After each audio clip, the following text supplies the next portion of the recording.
First up is the Shadow spell slot. Gale can permanently get an extra level 3 spell slot called the Shadow spell slot by absorbing the Shadow Weave off of any of the Thorms after they've been defeated in Act 2. However, it appears the only way to get this cutscene to activate is if you chose Gale as the origin character. This is really exciting because this confirms there is a lot of content to uncover depending on which origin character you're playing as, since certain content can only be accessed as a given origin character. As if there weren't already enough reasons to start a new playthrough, it seems that if you truly want to see all the content, one playthrough per origin character is in order. Number 2 is Dupe Any Weapon. If you saw the Act 3 Secrets video, then you know about the statue that grants one of your characters a permanent bless buff that gets applied after every long rest. However, this statue can also serve as a way to dupe your weapon. By casting Command Drop on the statue in your camp, you can get another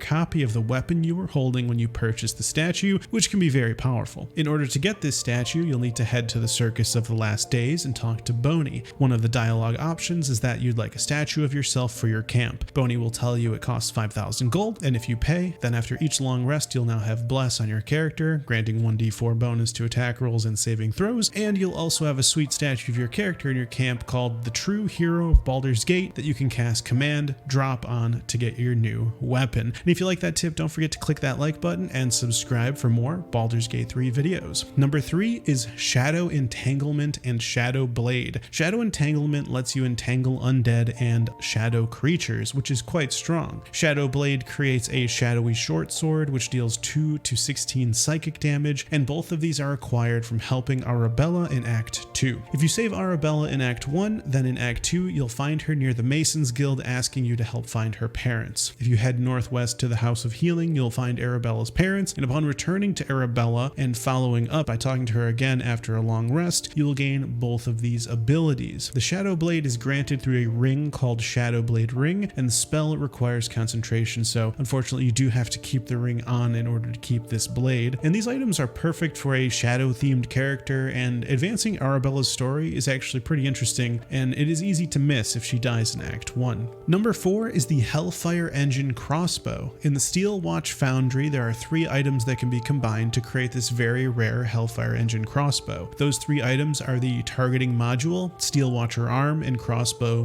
Blueprint. These 3 items can be found all within the first floor of the foundry. The Targeting Module is on a table just outside the office, the Crossbow Blueprint is just inside the office on a table, and the Steel Watcher Arm is on a table just as you enter the foundry from the southeast end. Take these 3 items to the table in the office and combine them into this amazing Hellfire Engine Crossbow. This crossbow has an ability called Lightning Arrow that does 8 to 64 damage, which is pretty amazing. And number 5 is Anointed in Splendor. Within the Stormshore Tabernacle in Act 3, there is a statue of Mystra, which you can donate items to. If you donate enough items, you can satisfy Mystra and pray to her to receive this blessing. This blessing grants you a +2 bonus to all saving throws. You do lose this bonus after a long rest, but you can get it again easily by just going back to the statue and praying. You don't need to donate again, and there is a waypoint right outside, so it's very easy to get this. However, this is on a per character basis, so if you want your whole party to have this buff, you'll need each one to donate to satisfy Mystra, and it takes a lot to get her satisfied. So getting your whole party to get this, you're giving up a lot of items. And number 6 is the Watcher Greatsword. This item says it can only be equipped by Steel Watchers, but it can in fact be equipped by any of your other characters if you drag and drop your current weapon on top of it. This weapon does an absolutely insane amount of damage, and frankly it shouldn't be wieldable, and as of patch 3 this actually has been fixed and cannot be equipped anymore, but it was definitely incredibly overpowered to use it for the short time you could, and it looked absolutely ridiculous walking around with this giant sword. Number 7 is the Brand of the Absolute. You can get this from Priestess Gut in the Goblin Encampment. This is a permanent bonus that unlocks extra powers from items. These powers range from reducing all spell damage from spells by 1 from the Absolute's Protector, advantage on death saving throws from the Absolute's Talisman, a +1 bonus to saving throws from the Absolute's Warboard, and +1 thunder damage with thunder damage spells and attacks with the Ring of Absolute Force. Definitely worth doing because the only thing you pay for this is some disapproval from some party members, but it allows you to unlock some of these bonuses that could be good depending on what build you're going for. Number 8 8 are the Dark Lady's Blessings. In the center of the town square in Act 2 is a puzzle that leads you to a secret room filled with Lady Shar statues. Each statue asks you to perform a different ability saving throw, one for intellect, wisdom, and charisma. Use the character with the highest ability score in order to have the best chance of succeeding and get the Dark Lady's Blessing. You will get a +5 bonus to the corresponding ability until your next long rest. While it's not permanent, a +5 bonus is huge, so it's worth picking this up perhaps before delving into a challenging quest. You can also make a blood offering in the next room to get additional items, and then after that, if you steal the dagger, 3 guardians will spawn, which means more XP if you defeat them. And number 9 is Survival Instinct. This ability infuses your target with psionic force. If your target would reach 0 hit points, it heals instead of falling unconscious. This action is refreshed upon short rest and can be earned by completing the quest Hope Omelum Investigate the Parasite. This quest is given by Omelum the Mind Flayer in the Underdark. This quest has you going into the Arcane Tower and returning with Tin Mask Spores and Tongue of Darkness. It's a simple enough quest. Enter through the front gate and jump down the side using the mushrooms as ledges, and there's a lot more to the tower than just this quest, but you can teleport back to the Myconid colony after you get these items if all you're after is Survival Instinct. This can be very helpful in case you don't want to lose any permanent buffs to save a character from death when they would have otherwise died. And number 10 is Musical Instrument Proficiency. Any character can acquire this proficiency by helping Alfira come up with a song in Act 1 within the Druid's Grove. You can find her practicing on the southeast end of town. You'll need to pass 2 charisma checks in order to progress the dialogue and learn musical instrument proficiency. If you manage to do this, you'll also get Lihala's Lute as an additional reward for helping Alfira. This is everything you need if you're interested in getting the Busker achievement, which requires you to earn 100 gold from playing sweet music in a single playthrough, but you don't have a bard. So I think this is kind of cool if you want to go after that. And finally, number 11 is the Sentient Amulet. In the Underdark, south of the Ancient Forge, lies a locked adamantine chest guarded by a lava elemental. Using Featherfall, you can jump directly to a chest and lockpick it. Once you loot the amulet, a cursed monk will open dialogue with you and ask you to return the amulet to his daughter. This begins a quest that completes in Act 3 when you eventually find his daughter, and this quest is most worth it if you're playing as a monk or have a monk in your party because you'll get greater key restoration. But otherwise, it's an interesting quest just for XP, and you can also learn Tasha's Hideous Laughter depending on your dialogue choices in Act 3, or you could just keep the amulet for Shatter if you're not a monk, which is still somewhat helpful. And those are my 11 things you might have missed in Baldur's Gate 3. Are there any other secrets or strange interactions I missed? Let me know in the comments. Thanks for watching, and I'll see you in the next video. Take care.